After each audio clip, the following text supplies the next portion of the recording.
All right, any questions from last time? Just started our discussion on neurology. I've asked about what you call a cow that has a seizure disorder. We covered that. Beef jerky, yes, absolutely. Okay. As opposed to the cow with no legs, ground beef, and the cow with only 2 legs, lean beef. Thank you. Some of you may never be fathers, but you'll be well equipped if you ever come into possession of a child. So, anywho, all right. So let's continue on. So we're talking about anti-epileptic drugs. We're talking about the different classes and how you kind of use them differently, different side effect profiles, etc. If you get to a point where you think your patient may be able to stop the anti-epileptic drugs, because obviously if you can get them off of it, that would be ideal, less side effects, etc. Typically it's going to be for your more kind of simple, straightforward sort of cases there. If they have any kind of like, congenital issues, or if they have like an actual like structural issue, that may be less likely for them to wean off of that stuff. But typically, if they're seizure-free, say 2 to 5 years or so, then you can consider starting to actually wean them off of their medications and see how they do. Again, be very careful, especially with drugs that are more GABA-centric, so especially the benzodiazepines. If they're on it chronically, you need to wean off of those slowly in order to prevent what? Withdrawal symptoms and potentially seizures being kind of the most significant effects with that, right? So that's one big thing you want to worry about. Barbiturates kind of fall into that same category as well. So again, wean slow over time. In order to prevent that. Now, looking at drug levels, we've talked about that. We've talked about therapeutic drug monitoring before. What are some reasons why we measure drug levels for these type of patients, you think? It's one, to see if they're even taking it, right? So for instance, if I had a patient who shows up at the ER who has a known seizure history, I know they're on phenytoin, and they are coming in seizing. Obviously, they're in a postictal state. I can't get a history from them. How do I know if they're compliant with their medications? I can do a drug level, right? And so again, if their phenytoin is 0, then I know that they're probably not compliant. That's the reason why they're seizing, right? So then maybe I can go ahead and just do what at that point? Give them the phenytoin, right? So I give them like a bolus dose in order to get them up to steady state, give them a loading dose, and they're fine at that point. Versus if I do a level and it's therapeutic, say it's in that 10 to 20 range, and they're still seizing, then what do I do at that point? Well, if they're in a therapeutic level, but they're still seizing, I may have to add something else on board, right? So that's when I may have to use a second drug in order to get that under control. So that is something we may do a drug level for in a more sort of emergent sort of situation. Yeah, efficacy is a big one. Obviously, if they're having issues of adverse drug reactions, say they're coming in, the patient's really, like I'm falling asleep all the time and I'm having troubles remembering things, you can do a level and you might suspect that it would be high, it'd be super therapeutic, right? And so that would give you an indication, either decrease the dose, or maybe there's a new drug interaction that's affecting it, maybe they're not taking it correctly. We would have issues specifically with pediatric formulations of phenytoin. It comes as a suspension, and if you recall, what's the issue with suspensions? You gotta shake them up. Why do you have to shake them up? Because they'll go out of solution, right? The drug particles are too heavy, they'll coalesce it down at the bottom of that bottle. And so you'd have a parent who would have this kid had repeat breakthrough seizures throughout the month, and then all of a sudden towards like say the last week or so, the kid was like completely zonked out. He's on phenytoin suspension. So what do you think that was? Mom wasn't shaking it, it was no drug at the top, so the kid was having breakthrough seizures, and all of a sudden he gets all the drug down at the bottom, right? So again, that's why patient education for stuff that may seem simple to you may not be so simple for the lay people, right? Anyway, so again, other reasons why you might look at drug levels, if there's other disease states that could be affecting their levels, say for instance, like their albumin levels are starting to decrease, affecting drugs like phenytoin, things like that all can come up. Now, remember, if a patient, say, comes back and they're on phenobarbital, and they come back and say at therapeutic levels, say 15 to 30, and they come back with a level of 35, not having any seizure issues, and they're not having any side effects, but you see this high level, what do? Treat the patient, not the number, right? So you say, okay, well, they can tolerate this level, right? Not every single person is going to fall within that normal reference level, right? Some people's normal is outside of normal, as you may know from some of your professors, right? Those are a little abnormal. But anyway, so again, when we're looking at different adverse reactions, this is kind of more broadly speaking to the entire class here. The CNS effects are oftentimes going to be sort of the most predominant thing you see early on, especially things like drowsiness. In some cases, the levels are too high. Say you went too aggressive with it. Drug-induced seizures can be a possible issue here, but definitely dizziness, blurred vision. They can have ataxia. These patients tend to be big fall risk, right? So I told you that case where that lady got bolused twice with phenytoin on accident, right? And her level was way too elevated. She had severe ataxia, and she basically just couldn't get out of bed for 3 days or so because she's so dizzy. She's such a big fall risk, right? So that can be a big issue there. In terms of drugs less likely to do this, things like lamotrigine and valproic acid tend to be good candidates for that. I had a student from several years ago who had a significant other who was getting had a new onset adult seizure disorder, which is kind of rare, but they wanted to start them on lamotrigine because that tended to cause the least amount of sedation for an adult who still had to go to work and have a life, right? So those can be important considerations there for those type of patients.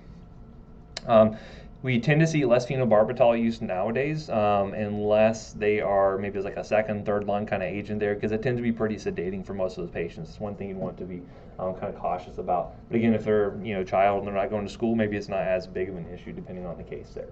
Okay. As I mentioned, a lot of kids end up getting put on levetiracetam, or what's the brand name for that one?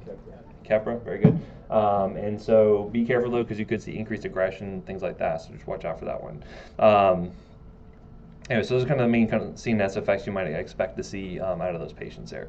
The dermatologic reactions, though, these tend to be more rare, but they are quite serious when you do see them. So this can include things like Stevens-Johnson syndrome, all the way up, and that's kind of a spectrum of disease leading up to things like toxic epidermal necrolysis. So C10, that's what that's referring to.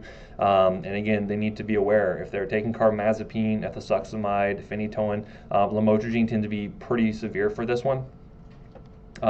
They start to notice any new rashes, blisters. It can be even in the mucosa. If they start to notice any blisters, ulcerations, get them to go to the ER immediately. Stop taking the drug, come in, because it needs to be managed pretty abruptly.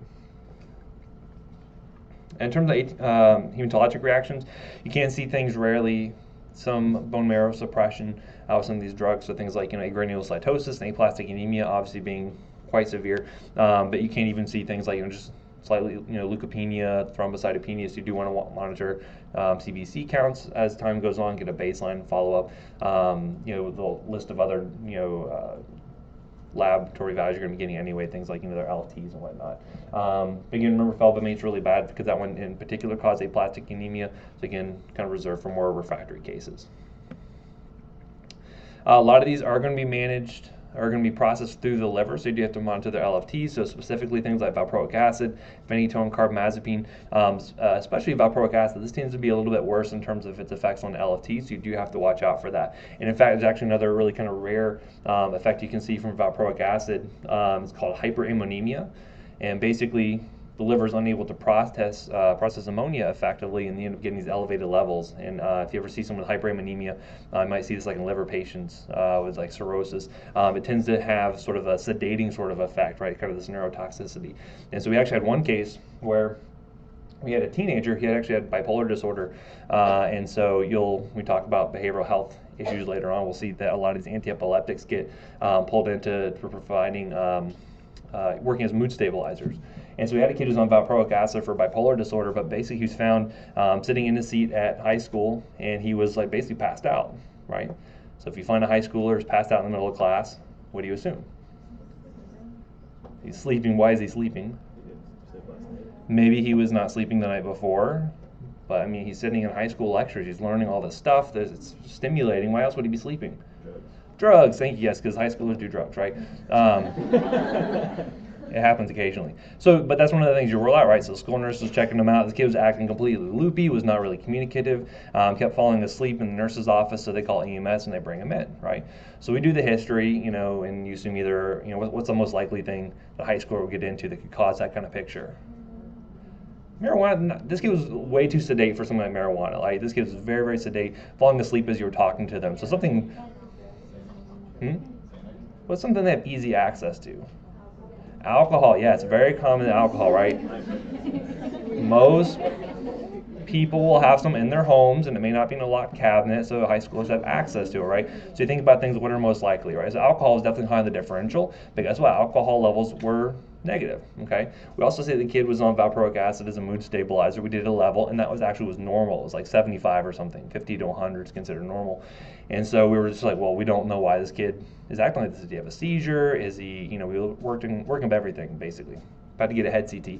I said, wait a second, let's check an ammonia level just to see if this kid has hyperammonemia, because it could be presenting like this. And so we ended up getting an ammonia level, and actually it was elevated. So this is a rare case where even though he had a therapeutic valproic acid level, for whatever reason, his liver was not able to process the ammonia effectively. It actually has to do with a carnitine deficiency, and he ended up having hyperammonemia. So we were able to basically diagnose that, give him the antidote, which was levocarnitine, and we were able to get him to process that ammonia a little bit better, and then he started to kind of come out of it, end up doing quite well. So again, be aware some of these rare side effects could be presenting as other things.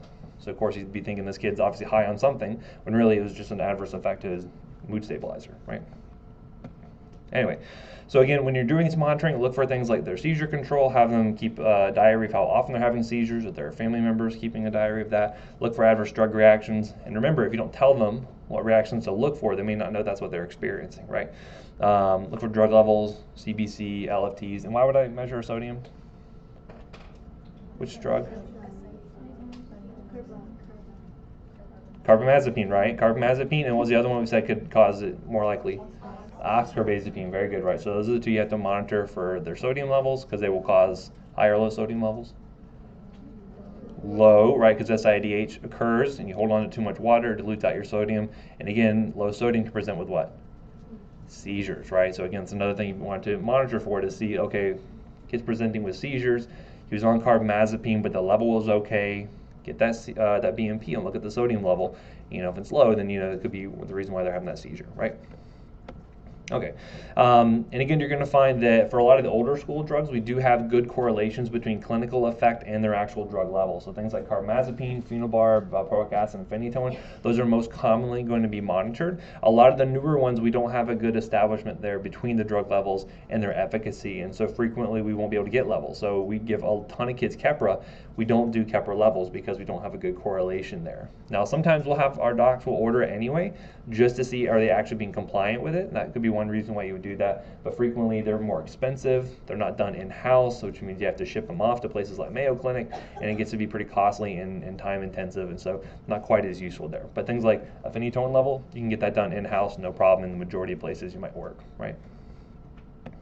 Okay. Now again, the interactions are going to be the biggest thing there, so you got to be aware of which ones are going to be inducing CYP enzymes, which ones are going to be inhibiting CYP enzymes. And someone was asking right before class, like, well, you know, how do you figure out what to do when you're adding these drugs together? In some cases, you can monitor the levels. So if I have a drug that the patient's on and I introduce an inducer, well, I know that I can expect the levels to go down, so I can monitor for that, right, if I can get a level. Some cases, though, you may have even more specific recommendations, and they'll say, for instance, if I have a patient who's on valproic acid and I want to add on lamotrigine, I know that valproic acid is going to inhibit metabolism of lamotrigine. I go ahead and start off on maybe an every other day dosing, or maybe start off at half the normal dose. So sometimes there'll be specific recommendations, and you can look that up in Lexicomp, Hippocrates, Tarascon, whatever drug reference you're using there, right? But again, what do you always do before you give someone a new drug?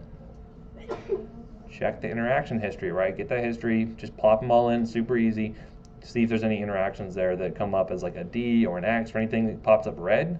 Red's usually a good color, bad color? Bad color. Look at those, make sure you're not going to do something untoward to your patient. Okay, another thing to be careful with are going to be oral contraceptives. Why do we care about oral contraceptives in patients receiving antiepileptic drugs? Some of them can be teratogenic, right? So specifically valproic acid is really known to cause a lot of neural tube defects, especially during that first trimester. Organogenesis is happening. That's the most sensitive time for a fetus to be exposed to medications there. So beware, because, and we'll talk all about oral contraceptives in the OB-GYN section later on, but be aware that anytime you have an enzyme inducer on board, so things like phenytoin, phenobarb, etc., you're going to find that they will decrease the efficacy of the oral contraceptive. Specifically, it's the estrogen that's going to be having its half-life shortened, right? Because I'm increasing the metabolism of it, thus I'm going to break it down and get rid of it more quickly. So as estrogen levels go down, the chances for a woman to do what increase? Ovulate, right? And then they can become pregnant at that point. A lot of antiepileptics will not interact with oral contraceptives, so those are good to know as well. So things like levetiracetam is a good one that has very few interactions, lamotrigine, etc. So just be aware of those. In some cases, we will use alternative forms of of contraceptives other than oral forms. So for instance, we might use something like a depot shot. When I say depot shot, what does that mean? Not Depakote, it's a good thought. A depot or depot means what? Place where you store things, right? So you can have a depot shot where basically the drug will come in sort of an oily sort of emulsion typically, or some sort of formulation where it's going to be staying, it'll be injected into the muscle and it kind of stays there for a long period of time and will slowly leach out as time goes on. So for instance, when you hear about a depot shot or Depo-Provera, that's a progesterone that is injected into the muscle that will slowly leach out over the course of usually about 3 months or so to provide nice consistent levels, right? What does that do for compliance with the drug? It's guaranteed because it's already in the system. I don't have to worry about it there in the muscle, right? But that is one way to get around that, because a lot of these antiepileptics that will induce the metabolism of estrogen don't really affect progesterones all that much. And so that means that you'd be able to use these two together, not really have a whole lot of issues. Another case, you could use an intrauterine device, which would also cause them to be unaffected as well. Basically, an intrauterine device would be placed near the cervix, and it basically leaches out drug over a long period of time to prevent implantation from happening, kind of makes it so that the environment's not very conducive for pregnancy to occur. Essentially, we'll talk a lot about those later on in the class. So that's it for antiepileptics. Any questions on that? Someone had a question, does phenytoin induce its own metabolism? That's a good question, because we talked about that was an issue for which other drug? Carbamazepine. This one, I was looking through Lexicomp just to double check myself, and I didn't really find anything, and it's not something I normally think about as causing a lot of autoinduction of its own metabolism. This is also another one you can definitely monitor with drug levels pretty easily, and so I've not really encountered this as being a big issue.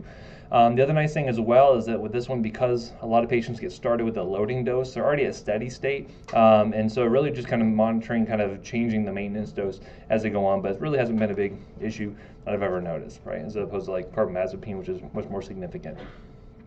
Okay, let's see, any other questions before we continue on? Talking about Parkinson's disease.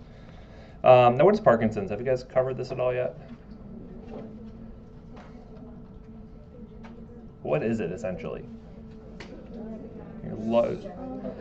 Loss, progressive, yes. Is it fast or slow, Cam? Not very quick. It's not very quick, exactly, very good. Very nice, you're rewording my own slide back to me. What's that? No plagiarism detected here, right? Anywho, so basically, you're right, is this progressive sort of disease where you're losing which type of neurons? Dopaminergic neurons, right? So dopamines are really the big thing to play a role here. And so as you lose that dopamine, especially and specifically within the substantia nigra, you're going to find that you have this issue of kind of initiating movements here, right? So you're going to have a hard time initiating movements that leads to that rigidity, that sort of shuffling gait that those patients will have, and that hypokinesia, right? So it's going to be some of the big signs you're going to see with these patients that develop Parkinson's over the course of several years or so. Now, why do people develop Parkinson's? That's a pretty good answer, right? We don't really know in a lot of cases. Sometimes it's just related to age, as those neurons kind of just wear themselves out over time.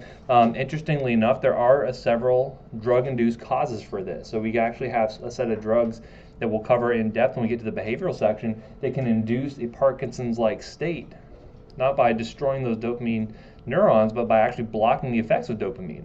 If you block dopamine in the substantia nigra, you get a very similar sort of picture. We'll talk about that with our antipsychotic medications that typically work by blocking dopamine. There's actually an interesting one as well. There's a chemical cause, it's MPTP, and back in the day there was a period where there was several street chemists, as we'll call them, where they were trying to develop their own opioids, essentially. And so they would try to mix and match chemical bonds and whatnot, methyl groups and hydroxyl groups and whatnot, and try to come up with a new designer sort of opioid they can get high with. And this one fella actually made one called MPTP, didn't know it at the time, but it actually fried out all of his dopaminergic neurons. So when they found him, he was basically in this catatonic state. He could not move because he had no dopamine to initiate those movements. And so what was interesting, there's, I think you can find it if you Google, like the addict who froze, something along those lines. You'll find that story, but it's really interesting because they were able to then use that chemical and they used it for animal models to induce Parkinson's so that way they can do more Parkinson's research. So even though he kind of caused himself quite a bit of harm, he was able to help others sort of inadvertently, right? Other things like carbon monoxide, CO, methanol, all these things could potentially lead to degradation of the dopaminergic neurons, and trauma could be another thing as well that could lead to that. But for the most part, we really don't know why that is, okay? So getting into it, to that substantia nigra, we're going to find that we have two main types of dopaminergic neurons we're going to be looking at. We'll have the stimulatory and then the inhibitory, D1 and D2 receptors specifically are the ones we're going to be focusing on. And I'm not going to get like really in depth on sort of the interconnections here between all these different neurons, but just know that there's sort of a complicated sort of pathway here of both inhibitory and stimulatory neurons, such that when you have an initiation of movement, some sort of signal that says, hey, you need to start moving, you're going to find here that there's going to be this balance here between the two. And if you notice here, these dopamine receptors, they can generate activity with things like GABAergic neurons, which by stimulating a GABAergic neuron, what do you think that's going to do to the neuron that it affects? It's going to stimulate it or inhibit it? It's going to inhibit it, right? Because it's going to be causing more chloride to flow into that neuron, so it'll end up being inhibited in those cases here, right? Versus if I were to say have a glutaminergic neuron, and if I activate that, what will it do to the downstream neuron? It'll stimulate it, right? So you will find that you have this nice balance here between GABAergic and glutaminergic neurons here, to where it'll send the signal to the thalamus, which then sends the signal to the motor cortex that says, yes, move, right? What happens though when you end up having degradation of those neurons, so you stop producing dopamine in these neurons here, what you notice is that there's a disbalance and you have far too much inhibitory activity, such that the signal here onto the thalamus is extremely exaggerated, such that that signal from the thalamus to the motor cortex is going to be inhibited or stopped altogether, right? If you lose enough of that activity, you get to a total catatonic state, can't initiate any movement whatsoever. Okay, so that's the main issue here. So these patients are losing their dopamine and they're not able to initiate those movements because the signal is just now so inhibited that it never makes it over to the motor cortex. Okay, not as fully in depth as we could go, but I think for our purposes it'll be good enough. So what do you think the main thing we're going to try to do to fix the problem? Give them dopamine, right? So if we can do things to try to increase the levels of dopamine in the system, that should put them back to where they were at the first place, right? And so there's another thing to contend with here as well, is there's a balance here, sort of a seesaw effect between acetylcholine and dopamine as well. And so what you tend to find is that dopamine normally inhibits acetylcholine secretion in some of these interneurons within the striatum.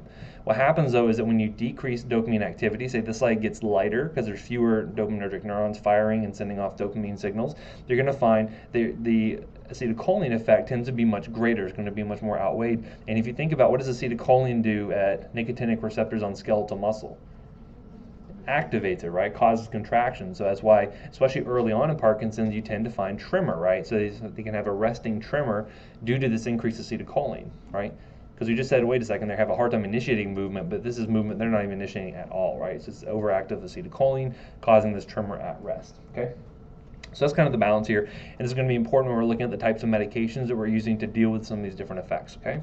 So looking at a dopamine neuron, let's look at the actual pathway for how we produce dopamine and then get rid of it. It's important to know how it's produced and then how it is degraded, so we know different ways that we can actually sort of influence the system, sort of interrupt it in order to modify the system to our benefits, right, to our patient's benefit. So here you're going to find that we have certain precursor molecules, certain amino acids, things like phenylalanine will come into the system, either through our diet or other means. And you're going to find that it will get converted into Ldopa, right? Ldopa is sort of the precursor. Levodopa is going to be another name for that, right?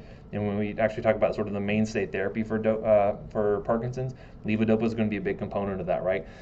Basically what you're going to find, there's a couple different ways to get rid of that. One of which is going to be this COMT, this catecholamine O-methyltransferase. All the abbreviations are down here at the bottom. But COMT is going to be one enzyme that's responsible for metabolizing Ldopa. Okay, so it's going to be an important enzyme to remember. And then eventually this is going to get converted over into dopamine. So you see that DA just stands for that dopamine. Okay. Now dopamine at this point can be stored in little vesicles and then can be released out into the neuron or into the synapse there, we can then generate those movements potentially, right?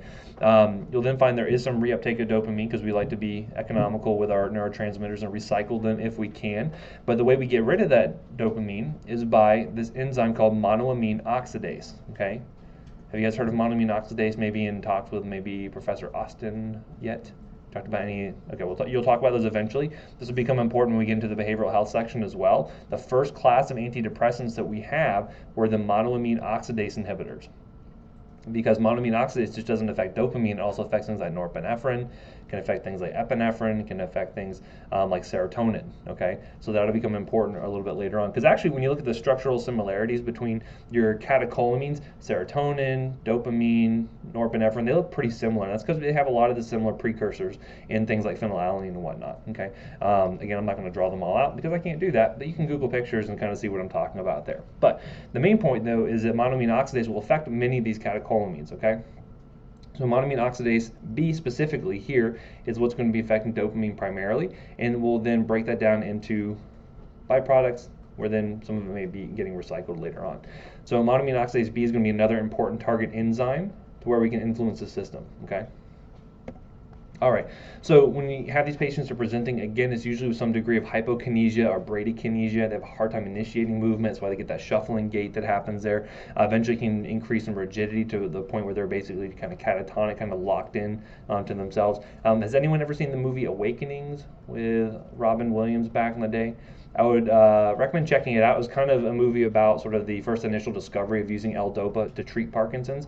And these patients who have basically been catatonic for like 30, 40 years are finally starting to get up and move around again. It's really kind of a powerful kind of movie. So I'd suggest checking that out in your infinite free time that you have when you leave these four walls.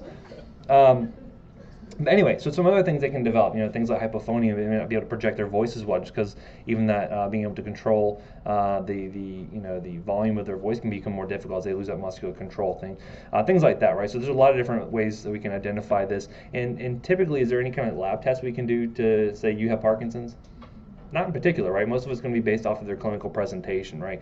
In addition, they can have things like autonomic issues that can develop here, things like constipation, diaphoresis, just all kinds of issues here. Mental status changes are going to be a big thing as well. And again, sometimes when these patients are getting older, you just don't know, is it the normal mental decline of aging, or is it being sped up because of this Parkinson's? It's difficult to tell in a lot of cases there.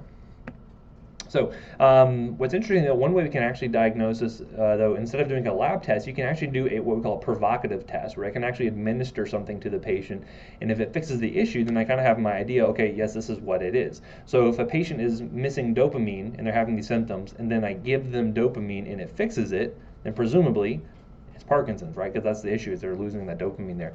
So for instance, I can give them a levodopa or something called apomorphine. I can give that to them as sort of a diagnostic test, and if their gait, if their posture, if their rigidity starts to improve, then that will show me that, yeah, it's probably likely Parkinson's for these patients there. So, and again, this is a progressive disease, so if you can catch them early, it's going to be better, because hopefully we can try to slow it down as much as we can, as we'll see.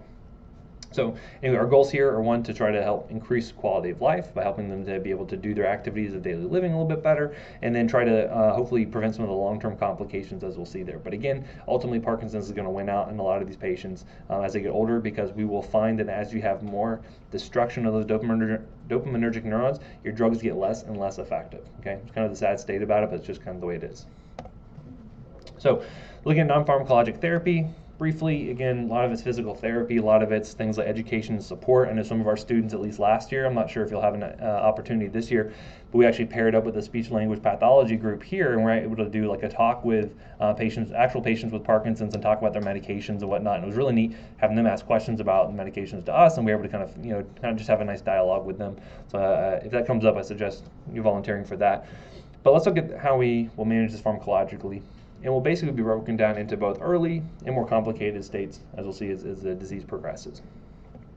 So early on, we can look at things that are going to help us with neuroprotection. Okay, neuroprotection means we're going to keep those neurons around for longer, which means we can hopefully slow down disease progression and keep those neurons around for a longer period of time, so they're functioning and releasing dopamine. This is where you're going to have monoamine oxidase B inhibitors are going to be here, and then also our dopamine agonist. Okay. For symptomatic management, this is where we can find some drugs which will be considered anticholinergics. Now, why would you use an anticholinergic?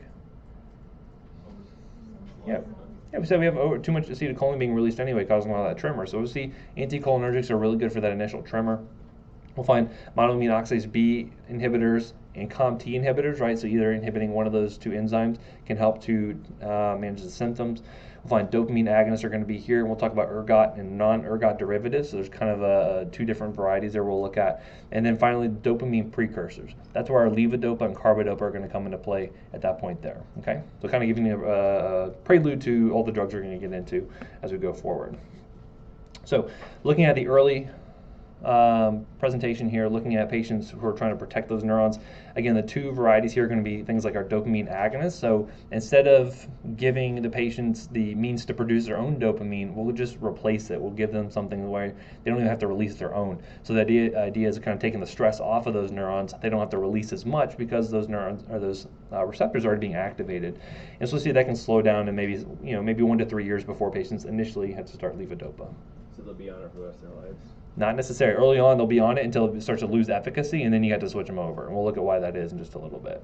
Yep. And again, you'll find that this helps to prevent some of the later on dyskinesias we'll see. We'll talk about what those look like in just a little bit later on. And then we have the monoamine oxidase B inhibitors. I'll show you why those are effective in just a moment here. But basically, they also help to slow down that metabolism of dopamine, so you have more of it around, right? So you're kind of conserving more of it. More of it's available to be released from those vesicles into the synapse. So that way, you're kind of being a little bit more, kind of conserving more of that. We'll also see that by preventing dopamine metabolism, we can also decrease a lot of the free radical formation that occurs there. And we've talked about free radicals before, right? What do free radicals do? Destroy things. They destroy things, right? They're very destructive sort of forces there. Why are they so destructive? Want to bind something. Yeah, they want to bind to things, proteins. They want to bind to just anything they can find because they're highly reactive. And so if you look at this here, you can find where dopamine is broken down by monoamine oxidase B, and you notice here the H2O2 is produced. What is that? Hydrogen peroxide. Is that a pretty stable molecule? Nope, it gets broken down into these reactive oxygen species here, right? So you have these hydroxyl groups that have a free electron, and they'll bind to anything they find, right? So that is thought to be a process that speeds that neurodegradation, right? That's something that's thought to help speed up the actual destruction of those neurons such that you have those progressive symptoms. So if I can slow this down by stopping this enzyme, then presumably you're producing less free radicals, and the neurons should stay healthier for longer. That's the theory, and there have been some evidence to show that that is the case, right?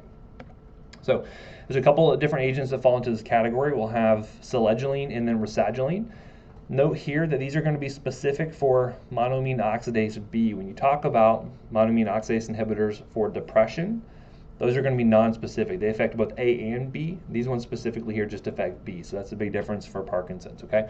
And again, they've shown that you can slow down that progression, slow down that time before patients need levodopa to help relieve their symptoms there. Interesting though is that, for instance, like selegiline, they can actually get broken down into an amphetamine derivative. What's interesting is amphetamines themselves, anyone know why they cause a high? Things like crystal meth and Ritalin and Adderall, those things, why they cause a high? Because they stimulate dopamine release. And not only the substantia nigra, which can lead to some movement disorders with patients taking meth, but where else is dopamine important? The reward pathway. Remember that? Remember the dopamine squirts you get when you have a hamburger, or if you like hamburgers, or if you have sex, or if you do heroin, or whatever the case may be, that reward pathway gets activated. I don't suggest you do some of those things. Unless you're married. Main point being, though, is that that's why things like amphetamines they cause that euphoria because they're stimulating dopamine release. And so some of that may play a role with this, but what's also interesting is that because it gets broken down to an amphetamine, guess what it shows up as on a urine drug screen? As amphetamines, which is interesting because if you had, say, someone, say an older patient who's coming in, the history of Parkinson's with altered mental status, one of the things you might think is drug exposure. You get a UDS on them and say, oh, look at this. Grandpa's been getting into the Ritalin. Not really. Could be just that selegiline that's there, right? So that's why it's really important to take a huge chunk of salt anytime you get a urine drug screen, because there's so many false positives and negatives. I'm not going to get on the soapbox today about it, but just be really careful in putting a lot of creed into a urine drug screen. Other things, though, that you can see related to these include things like agitation, insomnia, which makes sense because it's kind of a stimulant, right? Because you're blocking the breakdown of dopamine, but also some of those other catecholamines like norepinephrine. So it's going to be somewhat stimulatory, just like an amphetamine might be. Other things you might see as well is orthostatic hypotension. A lot of these agents that are affecting dopamine tend to cause that as well, right? In older patients, are they more prone to orthostatic hypotension anyway? Absolutely, which puts them at risk for what? Falls, right? So this is a big thing to worry about those patients. And guess what a Parkinson's patient's likely to have anyway because of his gait? Falls, right? So again, see how these things can kind of stack up on one another, even through different pathophysiologies, right? Rasagiline is going to be another one. This one would not show up on a urine drug screen, right? So that one would not get broken down into amphetamine derivatives, and it will have fewer adverse drug reactions there, okay? Now, both of these can present the risk for serotonin syndrome. You know what serotonin syndrome is? Something you're going to see a lot more with, we talk about depression, especially when you're talking about drugs like SSRIs, they're used for depression. But let me tell you what this is. Basically what you're going to find is that serotonin syndrome is going to be where you're decreasing the metabolism of serotonin, so you have these really huge buildup of levels that can lead to a lot of serotonergic toxicity. We'll talk about what that looks like in just a little bit, but a lot of it has to do with things like increased clonus. You can see altered mental status, hyperthermia, seizures potentially. So it's really bad, but we'll see there's certain things you can do to increase the risk of that happening in just a few moments here, okay? So anyway, so early on, you can use a monoamine oxidase B inhibitor by itself as monotherapy for these patients. So if you catch them early, start off with one of these, and hopefully it'll prolong the time it takes before you have to start them up on something like levodopa. Be careful with mixing them with anything else that increases levels of serotonin, norepinephrine, or dopamine. So things like, and these drugs we haven't talked about yet, we'll get to them a little bit later on, but some of your agents used for analgesia, like your opioids like tramadol and methadone, can cause some of these interactions, and that serotonin toxicity is a risk there. Be careful about mixing them with other things that are sympathomimetics, right? What does sympathomimetic mean? Mimics the sympathetic nervous system, right? So also stimulatory drugs like amphetamines, like ephedra, dextromethorphan, right? What do you use dextromethorphan for? For cough, right? Remember back in ENT we talked about Robitussin? That can also have some stimulatory activity as well, so that can be a risk there. Never mix these with any other MAOIs, which is not as big of a risk nowadays. We don't use those drugs too often for depression, but it could be a risk there. But mix them with other things like St. John's wort, which again, we'll talk about that in the behavioral section. What do we use that for? It's an herbal supplement. We use it for mild forms of depression in some cases there. We'll talk more about that later on.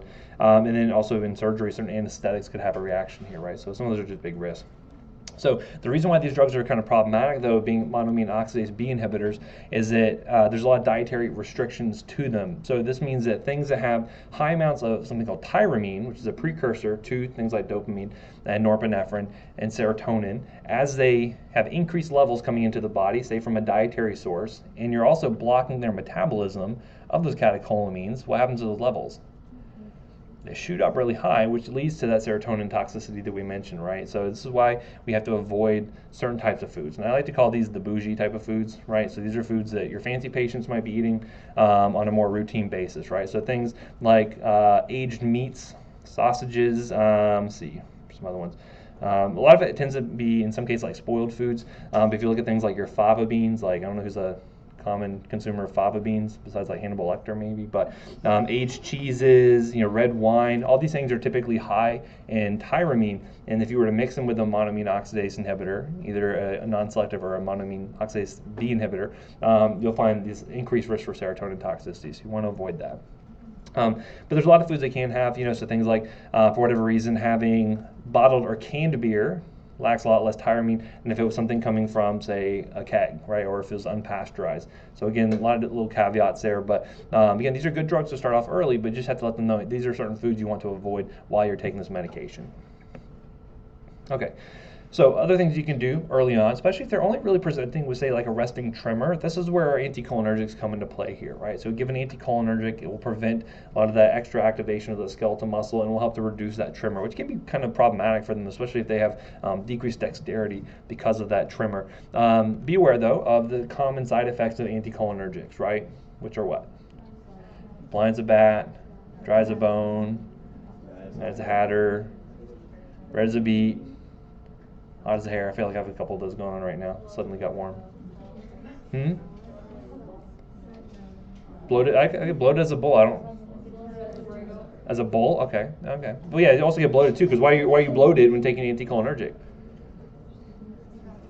Slows down peristalsis, right? So you end up seeing urinary retention. You end up seeing constipation. You end up seeing dry mouth, right? So it's drying everything out. So those are common side effects, which again can be problematic. So imagine one of these patients has chronic constipation due to being on opioids long term, and now you put them on anticholinergic. It's going to worsen that, right? So think about these drug interactions here.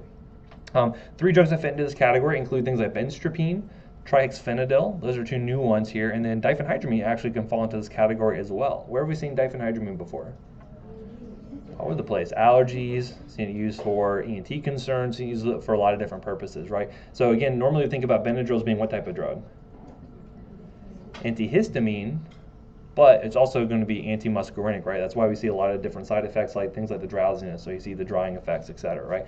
So again, those are 3 different drugs that can kind of fit that category and can be used as an anti-muscarinic for their tremor. Do you have a question?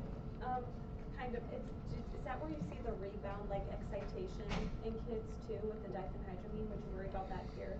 Well, not necessarily. I mean, this is going to be typically for older sorts of patients. Some patients do have a paradoxical reaction to antihistamines, right? Okay. I've seen, it's funny because like usually at least once a year when I'm like teaching this stuff, I'll have somebody in the class somewhere will be like, well, I have that reaction too. It's like, well, okay, you're abnormal, but you're outside of the average, but that's okay, right? You're exactly proving the point here that, you know, it's rare, but it can occur to some patients, right? So the only way to find out is to try it and see how it works, right? Another one we can use here occasionally is called a drug called Amantadine or Simitrel. This one we don't really know why it works necessarily, but some people feel it has some amphetamine-like actions to help release dopamine. It also has some anticholinergic effects, some NMDA antagonist effects, kind of a melange of different kind of stuff that it's doing here. We don't use it as commonly, but it may be used really kind of early on, really mild cases of Parkinson's. And remember, some of these patients you may not catch really early on, right? Because they don't realize these symptoms are related to Parkinson's disease. So it may be too late by the time you kind of first diagnose them to use something like this as monotherapy. But it could be used added on to other options in order to help kind of manage that. In some cases, it may help with some of the dyskinesias. It can be as a result of levodopa therapy, so it may be used as an add-on from that case there. Biggest thing you're going to find in terms of side effects can be some of this, you know, kind of dizziness, anxiety. It's going to kind of be a stimulatory sort of thing. And in fact, we actually use Amantadine occasionally for patients in the ICU who have been, say, under medically induced coma for long periods of time. So they've been on a ventilator and they've been on fentanyl and Versed for a really long period of time. We finally take them off and they're able to come off the vent, but they're just not waking up. Sometimes we'll actually use Amantadine to try to help kind of stimulate them and wake them up in those cases there. Be aware that it's going to lose efficacy over time due to some tolerance that it can develop with the medication.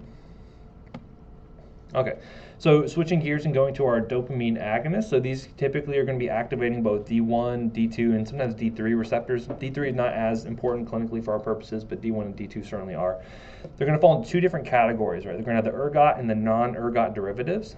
These will also be important when we talk about dopamine. Excuse me, dopamine and its effects on migraines a little bit later on, dopamine and serotonin.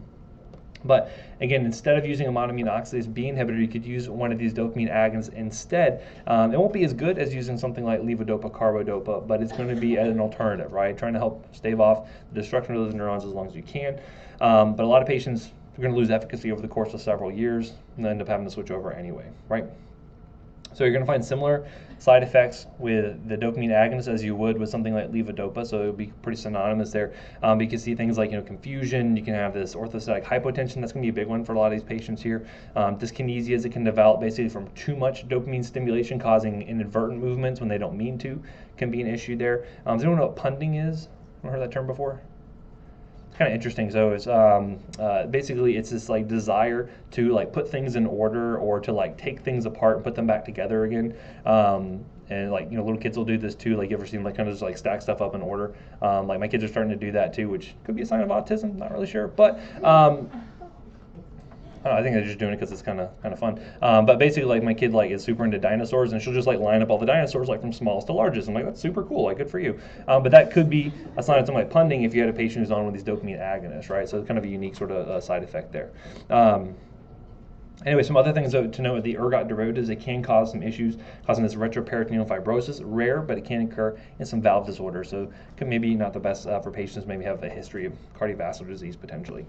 Now, bromocriptine is going to be the main ergot derivative we're going to use here. And so I have ergots that are growing on rye. Why do I have this here? Anyone know? Probably not. So this ergot actually is a fungus, right? So this is actually a derivative of a product made by this fungus here. Has anyone ever heard of St. Anthony's fire? What is that? Probably like a street name from a drug I'm not aware of because I'm not with it enough. But historically what happened, this is like back in like, you know, like plague times and medieval times and whatnot. Basically, you'd have these like medieval farmers and things. They would make bread out of this rye that happened to be contaminated with this fungus. What's interesting is that this dopamine agonist, this ergot, would actually cause severe vasoconstriction, right? So it causes the vessels to start to clamp down, and things like the extremities tend to be affected the worst. So especially like, you know, vessels in the tips of the toes, the fingers, things like that were very, very vasoconstricted. And what does that do to oxygen delivery? It's going to impede it, and it's going to cause gangrene, it's going to cause a lot of pain, it's going to cause, it feels like it's on fire, right? So they felt like they were, they weren't very good scientists at the time, so they automatically assume it's what? They've been cursed, or it's a religious affliction, or something like that. So we got to go on pilgrimage, we got to go to the St. Anthony's Cathedral, and we'll go there, we'll pray, and everything will be better, right? So they did that, so they started going along, and guess what they were getting away from? All the infected bread, right? So then as they're getting away, start to get better, they make it to the cathedral, they pray, they get better, all of a sudden my fingers are good, I only have 9 toes now, but those other 9 are going to be good. They thought, great, I'm cured. That's why I call it St. Anthony's fire, is related to this infected rye here. So anyway, so that will not be on the test at all, but I can tell you that from that we got things like bromocriptine, which is ergot derivative, and this will come up again when we talk about migraines as well, because we have several ergots we're going to use in that case as well. The non-ergot derivatives to be a little bit lesser in terms of side effects, but things like pramexapol, ropinirole, rotigotine, we do see these used occasionally for things like restless leg syndrome. Occasionally can kind of help out with that. Other things that are nice as well, these tend to be, for instance, like the rotigotine comes as a transdermal product, right? So what's nice about a transdermal product? Usually they last for longer, right? So it's maybe you give it every couple of days or so rather than have to take it multiple times a day. So compliance is helpful there. Especially these patients may have memory impairment due to other issues, so that can be beneficial in some cases. Apomorphine kind of falls into this category as well. It's sort of a derivative of morphine, but it lacks any of the opioid sort of properties. So it doesn't cause analgesia, no euphoria, anything like that. And again, this is one that we will give sub-Q occasionally as sort of a diagnostic product to see, does this fix their issue by agonizing those dopamine receptors? And if it does, then you're likely to have Parkinson's. Okay, so then moving on, let's say those drugs stop working. We've either been using something like selegiline or we're using bromocriptine by itself, and then they kind of stop working, right? So patients' symptoms are getting worse. This is when you typically switch over to something like levodopa, carbidopa. This is a combination drug that is always given together. Typically will not find one without the other. And succinimab's the common brain name for that. Ldopa itself is a precursor basically to dopamine. Okay? So if I give them exogenous Ldopa, it'll get converted to dopamine, and then that's going to fix the problem with those neurons not releasing as much, right? This will cross the blood-brain barrier, get into those neurons, get converted by the LAAD enzyme. That enzyme's not super important to know, but it will get converted into striatum, and then it will help to reverse the effects of those neurons just not releasing as much dopamine as they used to. So we'll find there's some peripheral effects before it crosses the blood-brain barrier, things like the orthostatic hypotension, arrhythmias, etc. But the reason why we give it with this combination of carbidopa is because usually what you're going to find is we have this LAAD enzyme that's kind of circulating peripherally, and if I just give Ldopa by itself, it actually gets metabolized where it has time to get up into the brain. So if I can give something that inhibits that enzyme peripherally, but itself doesn't cross the blood-brain barrier, then I'm allowing the Ldopa to survive for longer, to get up into the brain and do its thing, right? So basically this is why we always give the combination together. The carbidopa allows for the levodopa to get into the brain to do its work, okay?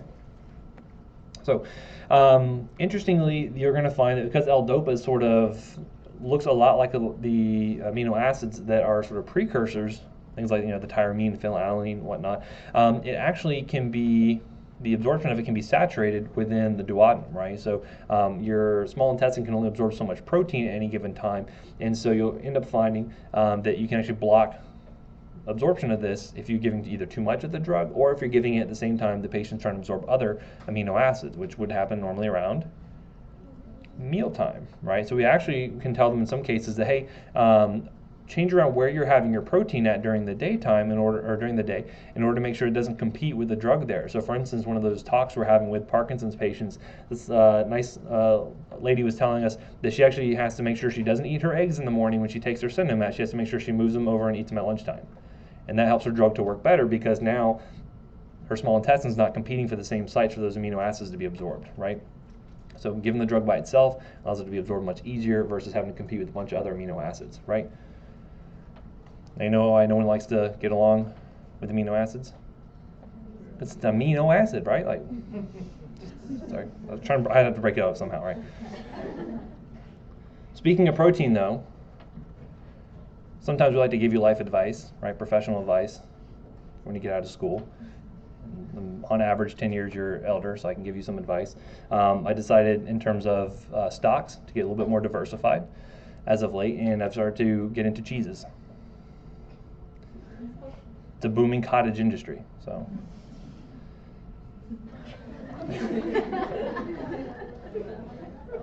Gotta break it up somehow. Anyway,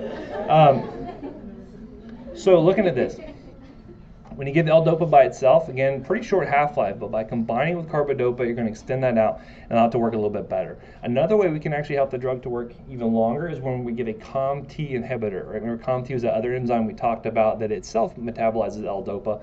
We'll look at a few of those in just a moment.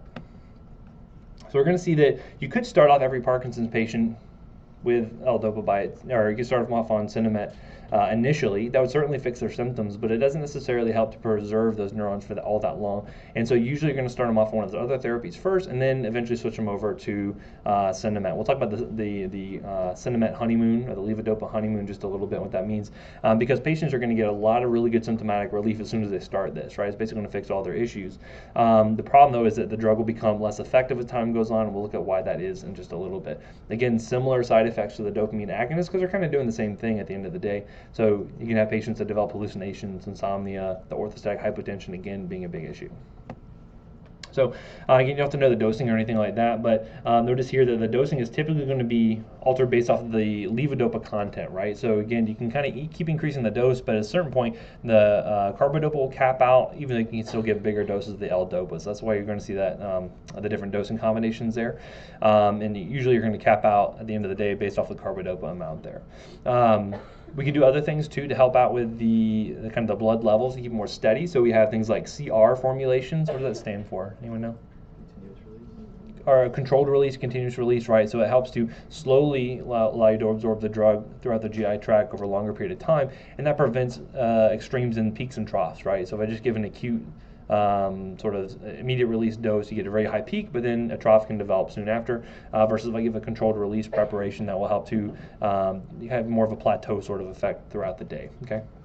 And basically you kind of start them off on it, and you can adjust their dose every 3 days or so to see how they're responding in terms of their symptomatology there. And in some cases though, these patients, especially when they get more progressive, they develop dysphagia, right? They have a hard time swallowing, they may have an issue with aspiration because of this loss of muscle control, and so they actually have oral disintegrating tablets that can help them out with that, right? So that way it allows for buccal absorption within the mouth, and that way they don't even have to worry about swallowing it. So one way you can kind of change the formulation to kind of adapt it to your patient's situation.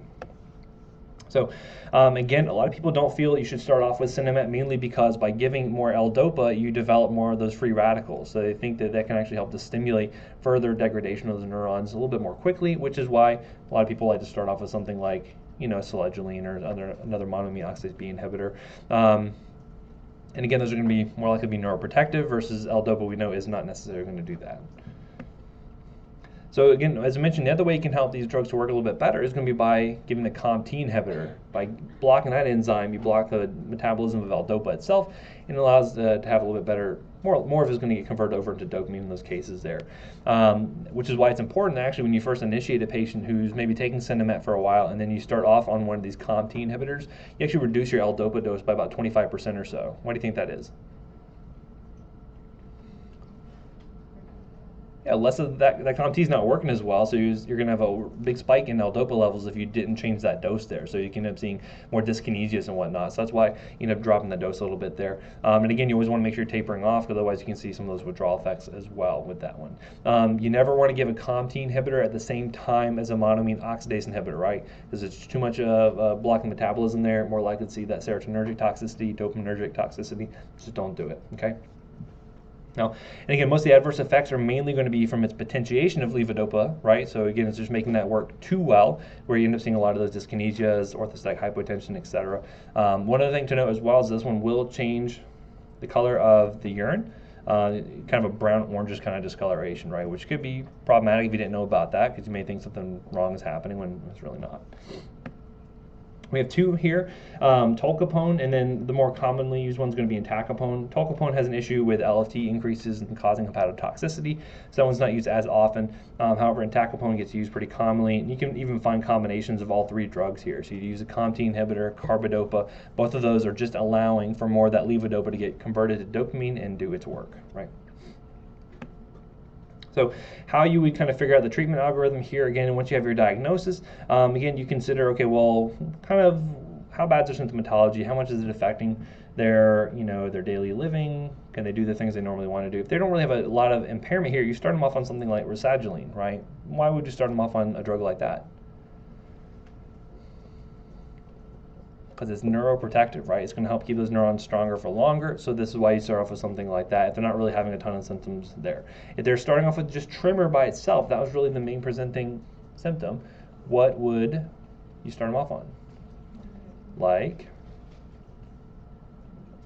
Benadryl, easy one most people probably remember, but there's also trihexyphenidyl, there was benztropine, those are also going to be good ones as well, right? So you can consider starting off with that, especially if they're younger patients, because remember, anticholinergics in older patients tend to cause a lot more of that Mad as a Hatter effect, right? They tend to have a lot more altered mental status.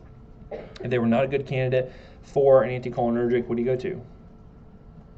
Then you can just go ahead and go back to Ldopa, right? Then go ahead and start them on Sinemet at that point there.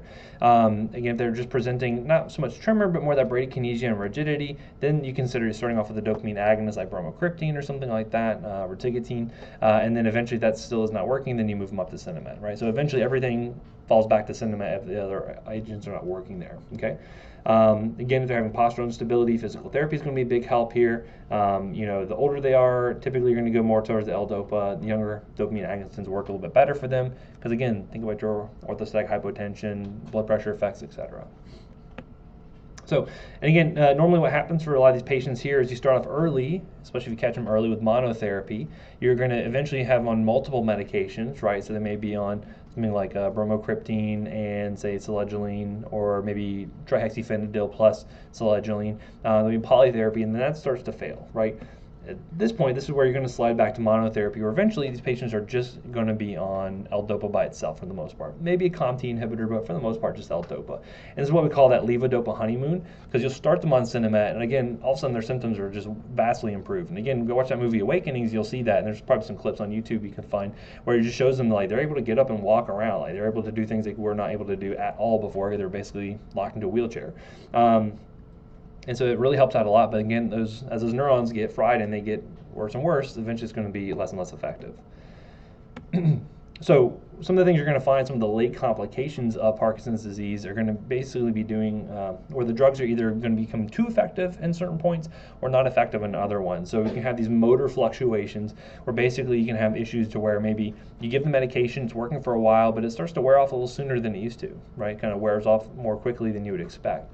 Or maybe has a delayed onset of action, not really kicking in as quickly as you'd like to. Or it's just kind of unpredictable, right?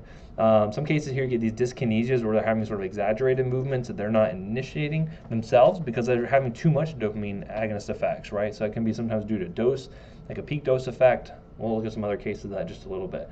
So, and again, if they're not able to actually take the drugs orally, because of things like dysarthria, dysphagia, things like that, or maybe they're like a risk for aspiration because of that. That's where sometimes we even go with like sometimes sub-Q injections of things like apomorphine. Sometimes they'll actually have like duodenal infusions of things like levodopa directly. So there's some ways to get around that, which we're not going to get too far into. So this is a nice graph kind of showing you what happens in patients who are taking Ldopa at different phases of Parkinson's disease. Early on, you're going to see here, this is the dyskinesia threshold. If you get above this threshold, you're going to start to develop those dyskinesias, those inappropriate movements, right? If you are below that, then obviously your Parkinson's symptoms, that bradykinesia comes back, okay? So early on, that window is pretty wide. You're able to give them a dose of Ldopa, everything is good to go, right? Working for a while. As you get into more moderate Parkinson's disease, you're going to find that the drugs stay as effective for a little bit less, not as long as it used to, and also what do you notice about the window? It's getting shorter, right? So you're more likely, even at the same dose, to get these more peak dose kind of dyskinesia sort of effects there. And then very late stages here, you get that a lot where basically the drug has a very small window where it's actually working as intended, and the rest of the time it's either not enough or it's too much, okay? So for instance, what is there some ways we could get around that maybe? If the peak is too high, what can I do about it? So that's where like a CR formulation might come into play there, right? So if I had something that was going to allow me to, say for instance, have a nice more kind of long, may take longer to come on board, but then it has more of like a plateau sort of effect there. That could be one way to get around that, right? So there's some different strategies we'll look at as well here. Now, if the drug is wearing off too early, we can do things to try to keep that Ldopa around for longer, right? So for instance, we can do things like add entacapone on board. We can add a dopamine agonist potentially that can help the Ldopa to work a little bit better because you're kind of supplementing it by giving more dopamine. Or you can maybe administer it more frequently. So sometimes you're doing it 6 to 8 times a day. Now, is that easy to keep up with? No, not ideal. But again, these are more late-stage patients. Maybe they'll have some kind of at-home health help, or maybe like an assisted living facility, something where they can kind of facilitate that sort of thing. And then I mentioned the Cinemet oral solution, or maybe even we'll do the tablets. And in fact, one thing we can do is actually mix tablets with ascorbic acid, or what's another name for ascorbic acid? Vitamin C. It's a natural antioxidant. It actually helps preserve the drug a little bit longer in the GI tract as it goes through for absorption there. You can add an monoamine oxidase B inhibitor, but remember, never do that with a COMT inhibitor. Do a CR formulation. There's a lot of different things you could do in those cases there to allow the drug to work for a little bit longer. If you're having these off dystonias, where basically the drugs seem to be wearing off, sometimes we can do things like adding on a bedtime dose. So that way you can actually find that they'll give a CR formulation at night times. That way it's kind of working as they are sleeping, and then when we wake up, they still have some drug around. They're not waking up kind of in a locked-in sort of state. Other things you can do, like adding on dopamine agonists, monoamine oxidase B inhibitor, etc. Right? In some cases, you actually even use things like botulinum toxin. You think of botulinum toxin, what is that normally used for? It's Botox used for wrinkles, right? So you don't have those 11s from scowling all the time, or those crow's feet, I guess you can develop, right? What does Botox do? It's a paralytic, right? It actually blocks your neurons from releasing acetylcholine onto the muscles, right? And that's why it blocks those scowling sort of muscles from working so well, right? When you guys are taking your tests and proctoring and making sure no one's cheating, I could use Botox right there to help keep me from developing those wrinkles, right? Well, what are reasons why we could do it for patients with Parkinson's? Well, if there's certain muscles that are really causing spasms, they're really going to kind of get locked in, you could use these in certain cases to actually paralyze those muscles to some degree and allow them to be a little bit less spastic, right? And in fact, we use a lot of Botox over at Nemours because, we want to keep kids looking good for longer. Just kidding. But we'll have kids that may have like motility issues in the GI tract. We'll sometimes use Botox for. We'll have kids that have cerebral palsy, other spasticity issues. We'll actually inject those muscles to relax that because it's quite painful, to have their muscles really being all cramped up. And so Botox can be really useful for that. And this is another case here as well. Again, you're basically just kind of playing around, seeing what you can do to try to see how you can allow the Ldopa to work longer in these cases here for these really progressive patients. Again, one thing to note here is if you're having kind of unpredictable sort of onset of action of the drug, a lot of it can be due to that protein saturation there in the small intestine. So redistributing that protein to other areas, or maybe just a one meal out of the day, can be useful there. But what's an issue with protein in older patients anyway? They usually don't get enough, right? It's a lot of muscle wasting, and the nutrition's not great, and so that can be troublesome as well, right? Their appetite maybe not be what it used to be, and so tell them, okay, make sure all your protein for the entire day is in this one meal. They may not really like that idea so much, right? Little things you can do. For the dyskinesia, so these are kind of the exaggerated effects when those levels get too high. Sometimes we can do things like lowering the Cinemet dose by just a little bit can sometimes help out with that. Or if they're on anything else potentiating that dopamine formation, so if you can get them off a COMT inhibitor, the monoamine oxidase B inhibitor, get them off of that, and that'll help to reduce those kind of peak effects. And then a lot of times we'll end up using things like Amantadine can help out with that, maybe using a CR formulation. Those things all can be useful there to help kind of limit those kind of really big peak effects you're making for those patients there, okay? Anyway, so those are big things to focus on. Again, as far as monitoring goes, compliance is going to be a big issue, especially as they get more into frequent administrations of Cinemet. And again, make sure they understand sort of the regimen, make sure that they can teach it back to you, or whoever's going to be administering the meds can teach it back to you, so that way you know that the patient's getting it like they're supposed to be. Okay? All right. Any questions on Parkinson's? You guys are all frozen in anticipation of what's coming up next. Right? But I'm going to stimulate that dopamine. We're going to get into Alzheimer's disease next. Okay, so what is Alzheimer's disease? We just talked about this.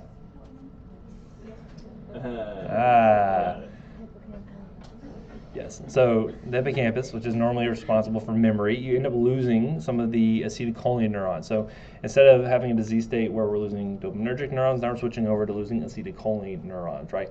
Or acetylcholine. As one college professor that insisted that was the way you say acetylcholine, but we never said that. Anyway, so, and I'm not sure, not all these disease states I've ever had like family members have experienced before, but I've certainly had my grandparents. My grandma had Alzheimer's disease, and it's a really nasty sort of disease state, especially when they are unable to take care of themselves anymore because they just can't remember to go to the bathroom, or they can't remember to do all these sorts of things. So, and unfortunately, the drug therapy we're going to have here, not great, right? We're going to be trying to stave off the inevitable, but this is another one where eventually the drugs just aren't really going to work that well, and it's just the disease state's going to win out, right? So what happens with a lot of these neurons here, basically we end up developing the cell death that occurs. Some of it is related to some of these amyloid cores that form, these degenerating neurons that are happening here. Some of it may be related to our immune system attacking those neurons. We don't really have a full idea of the total pathophysiology here. We just know that we're losing these neurons, and that's what's making these cognitive impairments actually happen here, okay? So our goal is to try to treat those cognitive difficulties as they're developing and try to hopefully slow down the loss of those neurons as best we can. We're going to see we don't have a lot of good drugs for that, but we'll do what we can to help with it. So basically, there's two main neurotransmitters we're going to focus on: acetylcholine, and then glutamate's going to be the other one, right? And we said glutamate's normally excitatory or inhibitory? Excitatory, right? And again, too much excitation, is that a good or a bad thing? Bad thing, right? So we'll talk about excitotoxicity as being an issue there. I know most of you are at risk for developing excitotoxicity anytime I'm teaching, but control yourselves, please. But looking here at the cholinergic hypothesis, right, we're thinking, okay, we're losing these cholinergic neurons. They're not able to fire off and trigger that hippocampus like they should, and that's what's leading to the decline in memory and cognition. So looking at the actual pathway here, we can see if we were looking at the presynaptic cholinergic neuron, and we have the postsynaptic neuron here where we're actually, hopefully we're going to have some transmission, some activation of these muscarinic receptors. Normally what happens is how we form acetylcholine is by acetyl-CoA and choline coming together. There's an enzyme, this acetyl-CoA transferase, that will then form acetylcholine. Normally that will then be released, activate those receptors, and everything is good. Well, how do you get rid of acetylcholine? Acetylcholinesterase, thank you. So you're going to have acetylcholinesterases which will come in and actually metabolize that neurotransmitter, and then you eventually just have choline by itself, which will then be reuptaken into the neuron and then go through the process again. So how do I increase the amount of acetylcholine I have to activate those postsynaptic neurons? I inhibit acetylcholinesterase, right? So you're going to find there's different varieties of acetylcholinesterase depending on where you're at. And the brain might have different forms they may find peripherally, and those are the ones we're really going to try to target a little bit more specifically there. And so what we think is happening is that in a normal brain, you would have, say, normal formation of choline from the acetylcholinesterase, normal transmission here, everything is good. What would end up happening here, if you're losing these neurons, there's less acetylcholine to go around, less activation of these neurons. But what could we do instead is if we have these neurons that are lost, let's give a cholinesterase inhibitor to block this enzyme, and thus now we have higher concentrations here, more of it can interact with those postsynaptic neurons. So we're trying to kind of reestablish what would normally be happening, even though we were losing some of those presynaptic neurons that would normally fire off that acetylcholine. So we're going to typically find some of the things we're going to look for are hopefully we can have, say, longer half-life drugs, because again, is compliance going to be an issue in these patients? Yes, if they don't remember to take their medications, that's going to be a problem, right? So we need to look for ways we can try to help ensure their compliance. Longer half-lives mean less frequent dosing means better compliance, right? We would like to have high enzyme specificity, because what are the potential side effects if we were to, say, block all acetylcholinesterase in the body? You could see paralysis, potentially, but what are more common side effects? Specifically, like muscarinic effects you could see. Well, not constipation. Remember the mnemonic we used? Talked about this? The dumbbells, anyone remember that? We have talked, I believe so. I believe we talked about that at some point. But let's go through the dumbbells together so you remember. So the D stands for diarrhea, defecation, right? U stands for urination. It's helping no one to go uremia and switch to my mud piles instead of my dumbbells. But, right, urination. I was actually more likely to do that than you guys were.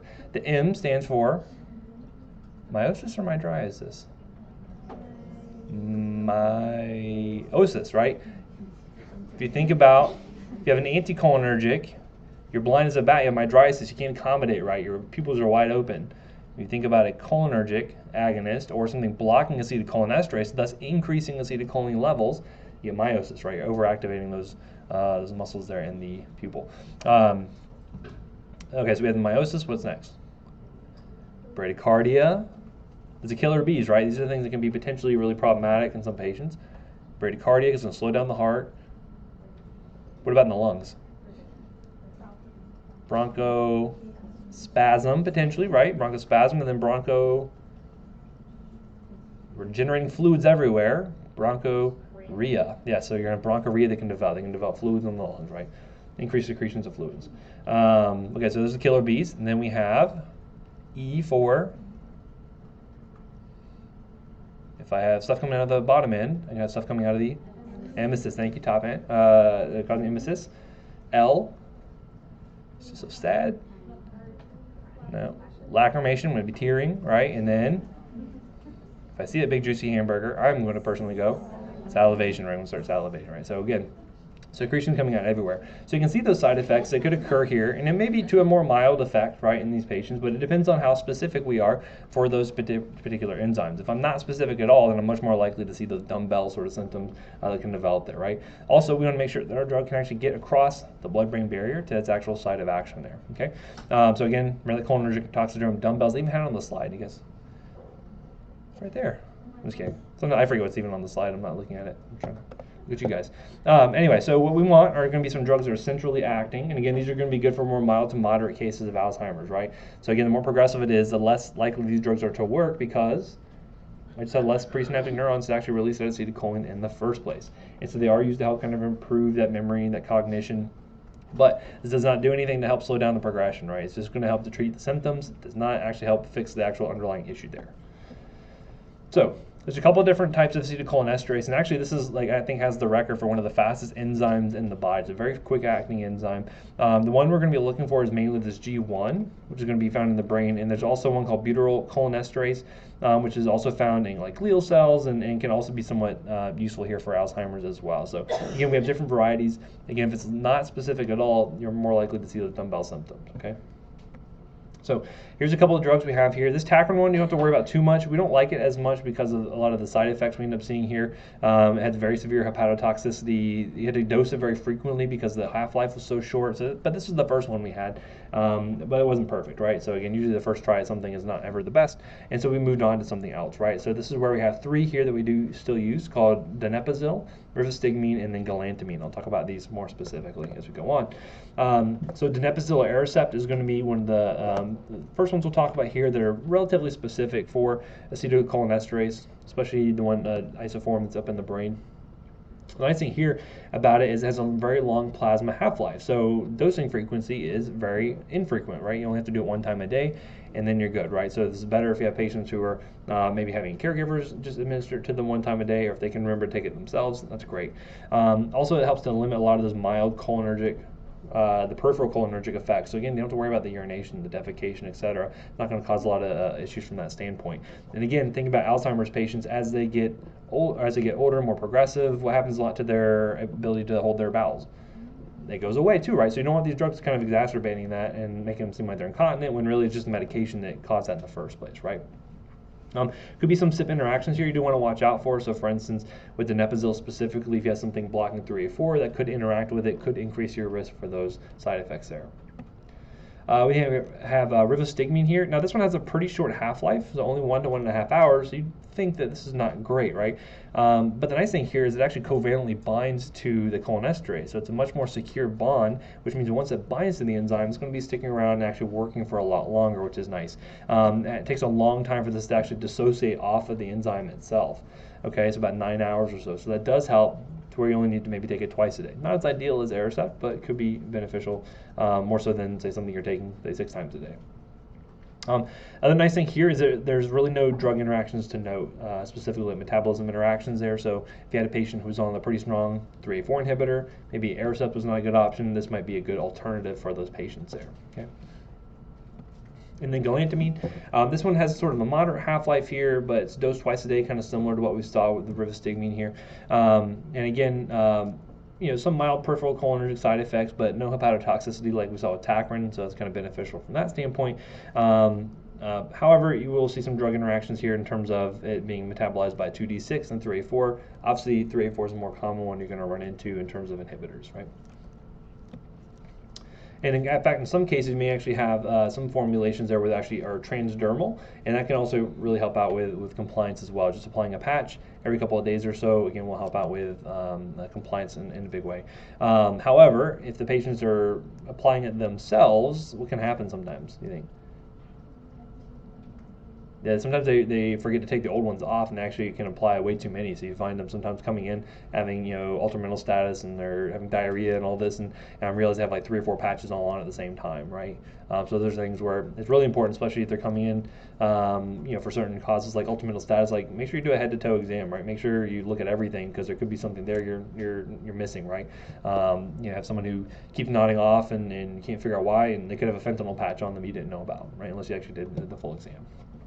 Another way to look at this is going to be the glutamate neurotoxicity pathway. And so because glutamate we know can be excitotoxic because it causes too much stimulation of the neurons, some people feel that this actually helps enhance the degradation of those acetylcholine neurons, right? So it kind of helps speed things along a little bit. So if I were to do something to block glutamate, then I'd decrease that excitatory effect and then hopefully preserve those neurons for longer. So in theory, this could help to kind of slow down progression of disease. We don't have a ton of evidence to necessarily say that. Okay, so the one we have here is memantine or Namenda. It's actually an NMDA glutamate receptor antagonist. So remember we talked about a lot of different types of glutamate. This one specifically just works on the NMDA, and this is probably the more common glutamate receptor we'll kind of look at. Better for more moderate to severe cases of Alzheimer's disease, but they do help to improve cognitive function, helps out with daily activities and whatnot, and for the most part it's well tolerated. Not a ton of side effects to really note about with this one here. Memantine here, again, if you were to look at its normal actions, would cause a lot of calcium to come into the cell, and that calcium itself is what's really excitatory. It causes a lot of that degradation over time, causing more sort of oxidative stress and eventual apoptosis of that neuron. And again, by binding that receptor and preventing glutamate from activating it, thus you decrease the excitotoxicity. So we're going to find here, again, this is nice from a compliance standpoint, very long half-life, 60 to 80 hours or so, so really only one-time daily dosing you're going to go there, and then very few drug interactions. Pretty well tolerated, maybe some dizziness, maybe some headache, but other than that, it's a pretty good, easy drug, but we don't really know whether it's truly neuroprotective or not. Studies haven't bared that out yet. Okay, so any questions on that? That's kind of quick, but again, we don't have a ton of medications that are used for that. All right, so moving on. The clock seems to be working now, so I can follow that. Next we have multiple sclerosis, which is always hard to say. Probably didn't say it too well. What is MS, which I will now refer to it as? Demyelination. Why do we care about myelin? Well, that's for action potential conduction, right, along a neuron, right? It helps. What happens if I get rid of that myelin? Do I still get potentiation of that action potential? You do. What happens to the speed of it? Slows down, right? Remember those, what do you call the nodes between the myelin sheath? Yeah, nodes of Ranvier, right? So if you have those intact, you can send along that signal much more quickly. It kind of jumps from point to point by getting rid of that, by the myelin. And why do we get rid of the myelin?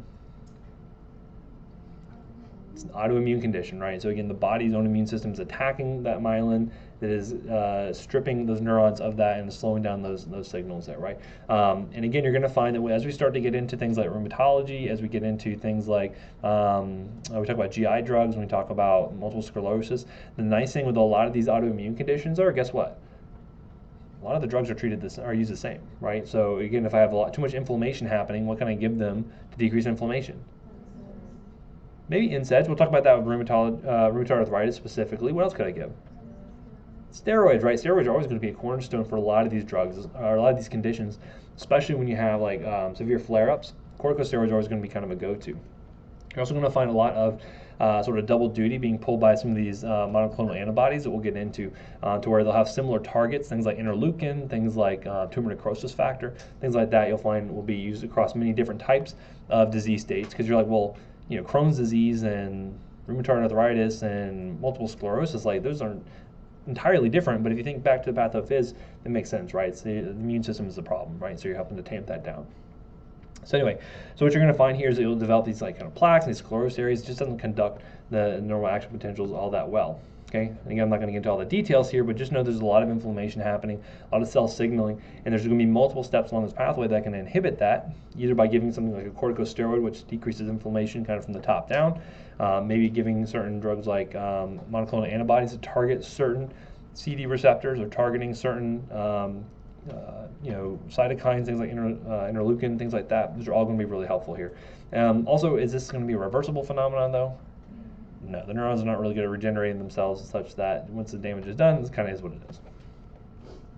Okay, So we're going to find that as we're looking at this, we're going to have 3 categories of treatment for MS. We're going to have sort of treatment of an acute exacerbation, right? So coming in with extreme pain, paresthesias, neuropathies, etc. The main thing we're going to do initially is to try to decrease that inflammation acutely and try to shorten the duration, hopefully lessen the severity of that attack there. Okay. Again, that may be the first time you diagnose that patient potentially. Then we're going to talk about disease-modifying therapy. I don't know if Dr. O has mentioned that at all yet. We'll talk about DMARDs, or like disease-modifying anti-rheumatic drugs, which are good for RA. We'll talk about disease-modifying therapy. Basically, these are going to be things that will help to alter the course of the illness. They're disease-modifying, right? So they'll help to decrease the inflammation. They'll decrease the damage that's done over time, because we want to preserve the neurons that are still functioning well. We want to preserve them as best we can. So that's where you're going to find kind of the maintenance sort of therapy. This is all where that's going to be located at. And then we'll have some symptomatic management as well that is going to be more for just treating those day-to-day symptoms, helping to improve quality of life for them. And then obviously the biggest goal for us is to, one, have some quality of life, and then help to decrease long-term disability. So for those exacerbations, they're coming in, having severe pain, things like that. This is where our IV corticosteroids are going to be the biggest thing initially, right? So this is where we're going to hit them hard with things like methylprednisolone.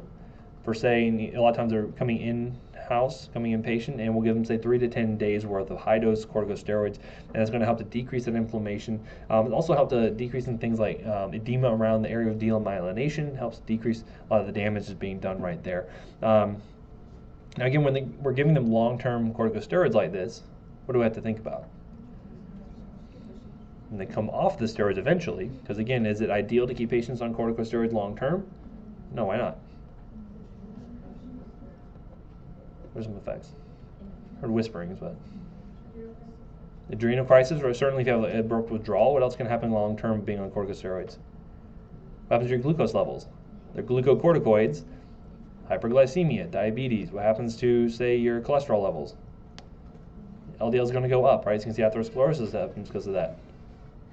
All right. Give it up for atherosclerosis. Mental status changes. I mean, you can see a ton of different things are happening here. What happens to the bones over time with the corticosteroids? You speed up osteoporosis, right? What type of patients are typically afflicted with MS? Is it more women or men?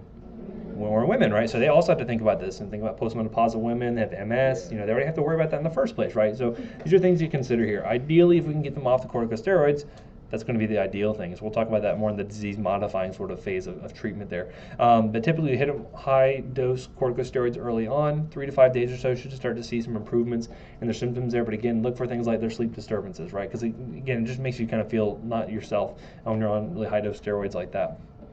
And again, the glycemic control is going to be kind of more of an acute thing you'll see there for sure. In some cases, though, we've actually had patients who have such severe inflammation, they do what we call a therapeutic plasma exchange, where basically you're just kind of taking off all the plasma with all those inflammatory cytokines and replacing it with new stuff that doesn't have that there. So that could be a therapeutic option. So switching over to the disease-modifying therapy, right, we're going to be looking at things that are going to help to sort of slow down the progression of disease, slow down the destruction of those neurons there. And so what we found is that we have sort of first and second generation agents here. So the first generation ones, they did decrease the relapse rates, but you're going to find that they didn't really work all that effectively up front. In some cases, it took months. Sometimes it takes years before you can really start to notice the efficacy of these drugs, right? And so you put a patient on a new drug and you say, look, just keep taking this. It may have side effects, but in 1 to 2 years, you're going to be glad you've been taking this. Is anyone going to really be happy with that much delayed gratification? Unlikely, right? We like things to happen now, right? What you're going to find is that some of the newer generation agents, they typically work much more quickly. However, they tend to be much more expensive as it's going to turn out. And so a lot of these tend to be quite expensive, anywhere between, say, $70,000 to $200,000 a year, right? So quite expensive. However, if you are able to stay out of the hospital more, hospital stays pretty expensive. Absolutely. Band-Aids are like $50 a piece. And, when you look at the itemized receipts, it's pretty ridiculous when you look at that stuff. But anyway, so again, if you can keep them out of the hospital, keep them going to work and keeping them doing their thing, then that's going to be overall better for them from a financial standpoint. So some of the early drugs we had in order to treat patients with MS were our interferons, right? Now, interferons themselves are normally sort of stimulatory to the immune system there. But we had a few different agents here. Again, they were thought to kind of suppress certain types of cell functions activating certain lymphocytes. They thought to actually help affect things like blood-brain barrier permeability, such that maybe some of those inflammatory cells couldn't get to the site of the neurons to actually work. Didn't really have a full idea here how it was working here. And we did have several different varieties, and just look at the cost of these drugs here. Extremely expensive. When you look at the side effect profile that goes along with this, you're kind of wondering, like, is this even worth it? Like, yeah, my MS is a little bit better, but boy, this drug is making me miserable, as we'll see in just a little bit. Also note here, this is a protein, right? So how do we have to give proteins? Parenterally, typically, right? So usually sub-Q for home administration, or we have to give it IV in some cases as well, right? So again, proteins cannot be given orally, unfortunately. So again, you see this being given several times, either a couple times a week, maybe every 2 weeks or so, just depending on the formulation that you're actually getting there. But we're going to look at some of the side effects, and they are quite nasty. Most of these, because they stimulate the immune system, the patients are going to feel that, right? So they are very frequently associated with a flu-like symptom. So they'll develop low-grade fever, myalgias, things like that. They think they have the flu almost, and it's related to the stimulatory effects that the interferon has on their immune system. So you're also going to see things like menstrual irregularities, injection site reactions. We're actually injecting this over time. But the one really interesting one here is actually can induce depression. And so you'll find the interferons also are used, or used to be used more frequently for things like hepatitis C. There's a lot of different disease states they're used for. But the mood alterations here can be quite severe. Some people get really angry and they get more aggravated when they're on these drugs. Some patients get more depressed. Could lead to suicide. These are black box warnings that you'll see on these interferons here. You gotta be really careful with that. Let them know, hey, you know, you're gonna be kind of a pain to be around, but again, weighing the risks versus the benefits. Some other drugs we had here to treat MS include things like glutamine acetate. Copaxone is going to be this one here, the brand name here. And so this is actually a polypeptide. It's actually L-alanine, glutamic acid, lysine, and tyrosine. You don't have to know that for the test, but again, just know it's a polypeptide here. And although we don't know really how it works, we do know that it was helpful because it actually mimic this antigenic properties of some of these myelin basic proteins. So it's thought to actually kind of take the place and kind of keep some of those inflammatory cells busy by kind of having this false sort of activator there. And so it prevented the actual myelin binding proteins that you have from actually being attacked, essentially. Again, because it's a polypeptide, can I take it orally? No, just get chewed up in the GI tract. So again, it's another injectable product. These patients here, they would again experience injection site reactions. They'd start to have chest tightness and flushing. They feel really miserable, almost like they're having a heart attack. But typically, it would resolve in about 20 minutes or so. But it could happen with any dose. Sometimes they'll be fine for a while, and then all of a sudden it'll pop up for them. And it could be pretty, almost feels like a panic attack is happening for some of them. Next, we have one called natalizumab, or Tysabri, excuse me. This one's actually going to be an antibody. And how do you know it's an antibody? Monoclonal antibody. It's mAb right in the end of the name there. And this one's actually directed at a very late antigen 1, as VLA1, right? I don't know what would happen if we attacked the very early antigen. Who's to say, right? But the VLA1 is another one that's going to be blocking this interaction. By binding up that VLA1 molecule, you're going to be able to prevent this kind of CNS vascular cell adhesion, right? So basically, it prevents the lymphocytes from ever getting across the blood-brain barrier. So if we prevented them from crossing over, guess what? Well, they can't get to the myelin to actually attack it. So that was this mechanism for how it kind of prevented the further degradation of those the myelin sheaths there. Now, you guys remember REMS programs? What are REMS programs? We talked about it in Derm for Accutane. Remember that? What was the REMS program for Accutane for? It was iPledge, so that way you don't get pregnant while you're taking Accutane because of the teratogenic effects, right? This one actually has a REMS program. Again, it stands for Risk Evaluation and Mitigation Strategies, right? It's how you can make sure that patients are aware of the risk and that you're trying to mitigate those risks as best you can while they're on it. This one had one for this progressive multifocal leukoencephalopathy, and they saw this in clinical trials, and it was concerning enough that we said, okay, well, let's go ahead and just put a black box warning on it, and you have increased monitoring if a patient was going to have to require being on this. Other things you can find were, again, worsened depression, fatigue. So again, your patients may feel worse from taking the drug. It's supposed to fix their issue than they would be otherwise, right? So again, big issues associated with a lot of these older drugs used for MS. So now switching gears a little bit, now we have fingolimod. This is actually the first oral disease-modifying treatment for MS that we had, right? So obviously you can already see the benefit to using something like this.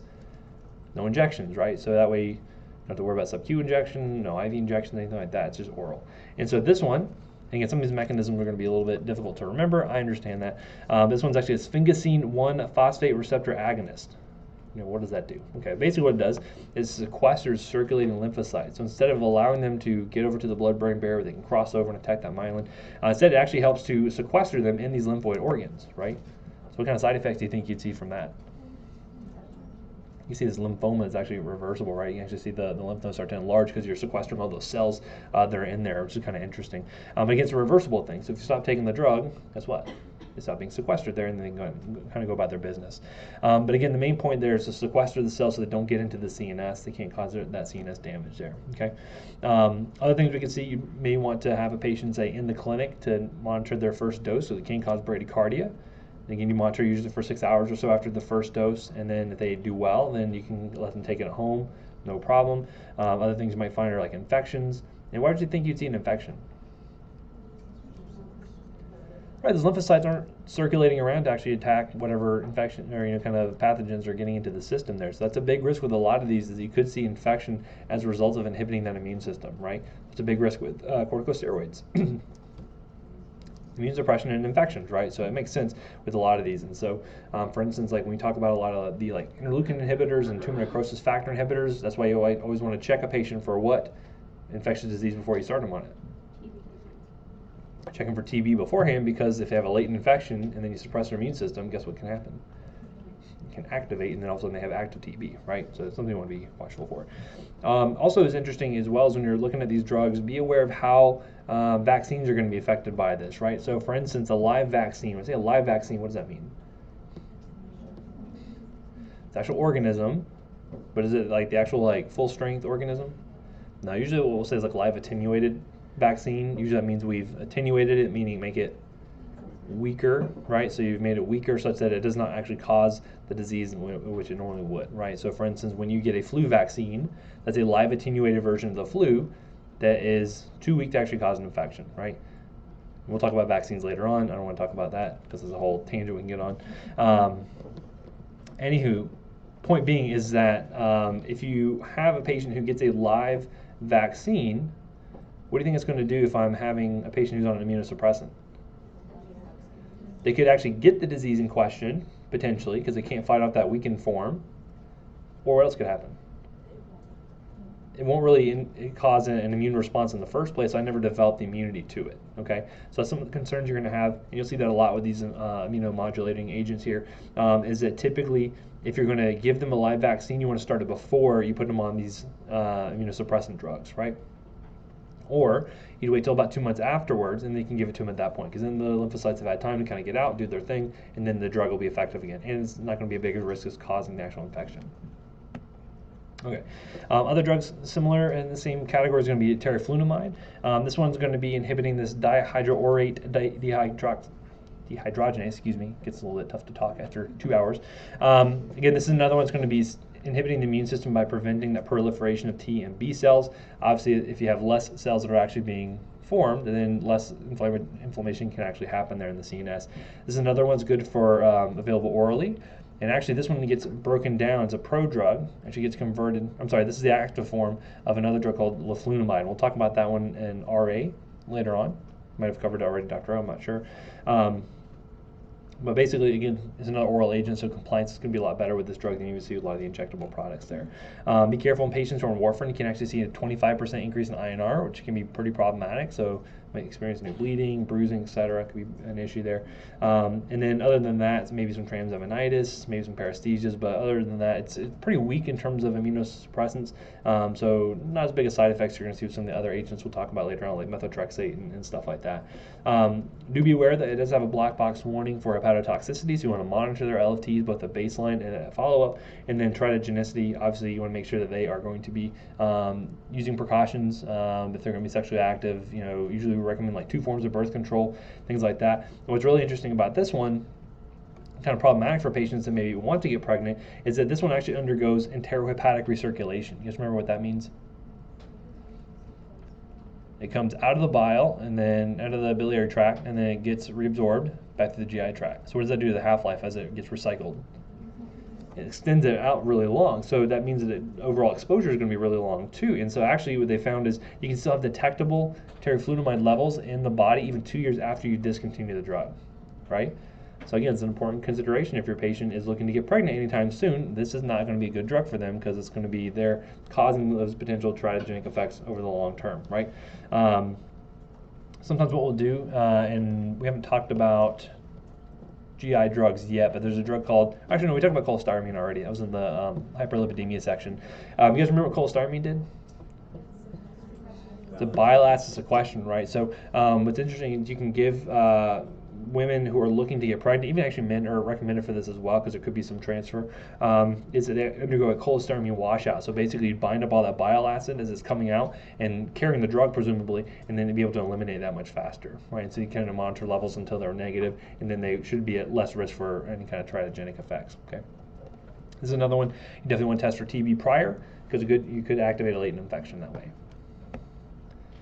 Another one called trimethyl fumarate or Tecfidera. This is going to be another one we don't know how it works.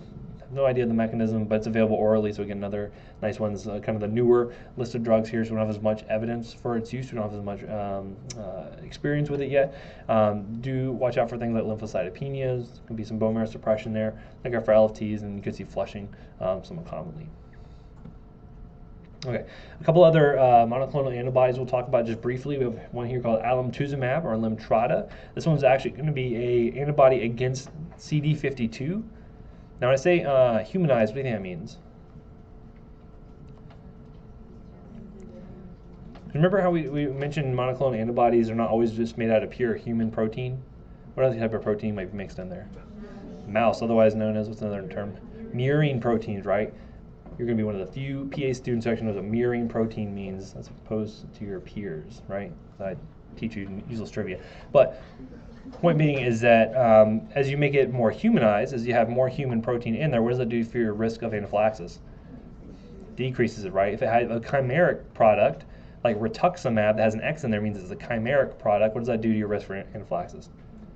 Chimera means you're mixing the two together, more murine protein, risk goes up, right? So remember, it's humanized, meaning it's more safe typically for things like home administration, right? So if patients are able to give it at home, less likely to have an anaphylactic reaction. That's going to be better for them overall, instead of having to like come into an infusion center and have it infused, watch them for anaphylaxis, etc. Okay.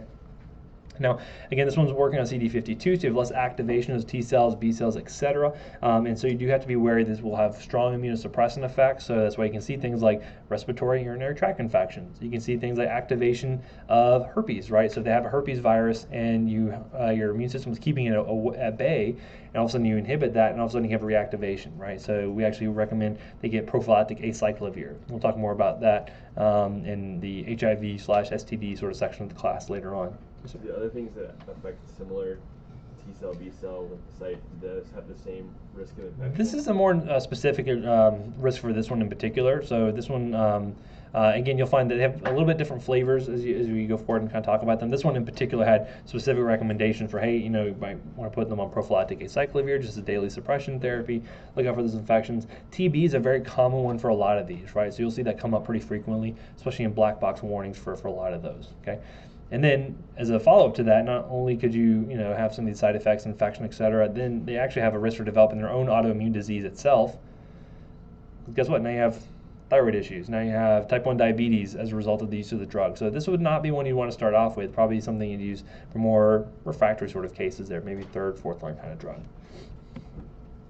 So again, patients who have sort of a poor diagnostic factor, or prognostic factors, if they have, kind of a pretty significant clinical presentation here, this is where we're going to start off with things like natalizumab, fingolimod, teriflunomide. We'll use those as sort of induction therapy, right? Trying to get their symptoms under control. But they do have more side effects, right? They're more powerful, but they tend to have more of those side effects associated with those, right? And then you're going to find that different patients respond very differently to one another, even at different times in their lives. They may respond differently to these medications. And so it's going to be kind of, you try one, see how it works. If it doesn't work so well for them, switch over to something else and kind of go from there on, right?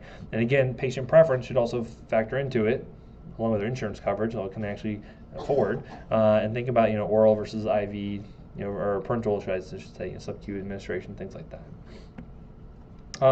And I don't have much time left, so we'll finish this at our next meeting, but I'll look for any questions here. Any questions from the peanut gallery to begin with? Let me see. You guys are like, just let me out of here. No questions on the board. All right, well, I will, yes, ma'am.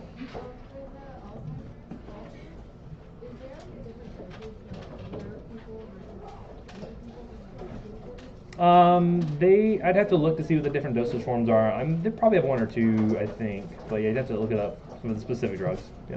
Okay. Nothing else. I'll see you guys next time.